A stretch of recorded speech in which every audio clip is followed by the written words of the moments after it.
Hey, it's Glenn, and today we're talking about encouragement.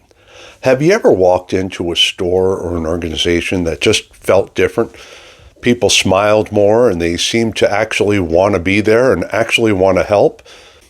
Similarly, have you ever walked into an organization that felt depressing and unengaged? These environments actually affect how we feel about ourselves and about what's happening in the organization. The mood and the outlook of the people around you affects you, for good or for ill. No one has more effect on the environment and the people than the leader. This is called the shadow of a leader. Your outlook, whether it's positive or negative, it affects the people on your team. They too become more positive or negative based upon your outlook. If you're cynical, your teams will be unengaged, standoffish, and suspicious. Likewise, if you have a leader that's more optimistic, those teams will lead with compassion and grace and be willing to go that extra mile generally. Now, how do you do this? Well, I can tell you what worked for me. As a leader, I tried to look for what people were doing right instead of what they were doing wrong. You see what you look for. And so when I was looking for people to do things right, guess what I saw? People doing things right. And then I could call them out and encourage them.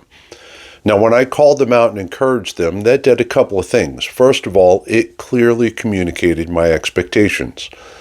But more importantly, it created that positive environment that people love so much. Now, I'm not saying I didn't have to correct people. I did.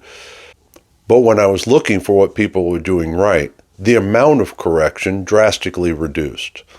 Meanwhile, the amount of praise I was able to give, the appreciation, dramatically increased. As a matter of fact, at the last organization where I served for 10 years, I had a monthly meeting of the entire department.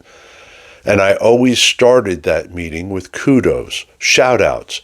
How did somebody exceed expectations and make the team look great?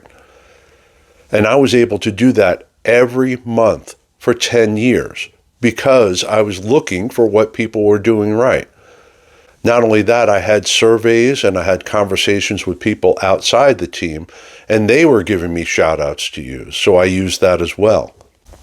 Now, how you do that praise also matters. You can't be general and just say things like, hey, good job. Be descriptive on what you saw and how it affected the organization.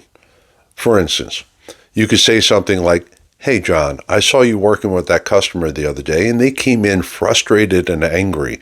Even though it wasn't something we could fix, you went down and took them where they needed to go, did a warm handoff, introduced them, and paraphrased their problem to the person that could help them. The whole time you were talking to them and being very kind and gracious, and it really helped the situation get easier. Thank you so much for that. That was awesome. This activity will also help you maintain your positive outlook and your optimism. Remember, optimism isn't some blind altruistic thing. It's seeing the success down the road and focusing on that. Your attitude needs to be infectious, and it will change the culture through this shadow of a leader. So make the effort today. Look for what your team is doing right and shout it out.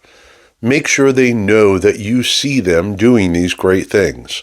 Now, I hope this was helpful today. It was great to see you again, and I look forward to seeing you next time.